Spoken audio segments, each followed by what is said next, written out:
अब सुनिए, एक वक्त आता है जब इंसान को जवाब नहीं मिलते लेकिन सुकून मिलने लगता है। सवाल वही होते हैं, हालात वही होते हैं, मगर दिल का बोझ हल्का हो चुका होता है, क्योंकि अब आप हर बात समझाने नहीं निकलते। अब आप जानते हैं कि हर सच को साबित करना आपकी जिम्मेदारी नहीं। पहले आप थक जाते थे लोगों की गलतफहमी से, उनकी उम्मीदों से, उनके सवालों से। अब आप थकते नहीं, आप सिर्फ अलग हो जाते हैं। ये अलगाव घमंड नहीं, ये इल्म है, और ये इल्म अल्लाह शोर में नहीं, खामोशी में देता है। अब आप जल्दी नहीं करते कि सब ठीक हो जाए। अब आप इंतजार करते हैं कि जो ठीक नहीं है वो खुद हट जाए। आपने नोटिस किया होगा, अब दुआएं बदल गई हैं।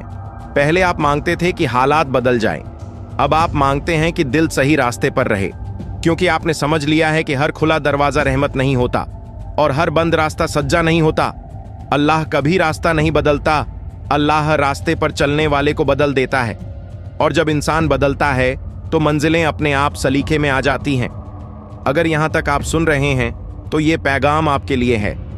दिल से एक बात कहूं, अगर ये अल्फाज आपके दिल को छू रहे हैं तो लाइक कर दीजिए ताकि ये पैगाम और दिलों तक पहुंचे, और कमेंट में लिखिए आप कहां से देख रहे हैं, क्योंकि आपकी मौजूदगी इस सफर को मुकम्मल करती है। अब आगे सुनिए।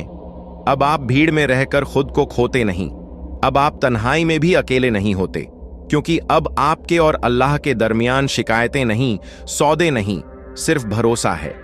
ये भरोसा एक दिन में नहीं बनता, ये हर उस आंसू से बनता है जो आपने अल्लाह के सामने गिराया और दुनिया से छुपाया, हर वो सब्र जो किसी ने नहीं देखा, हर वो तकलीफ जिस पर आपने अल्हम्दुलिल्लाह कहा।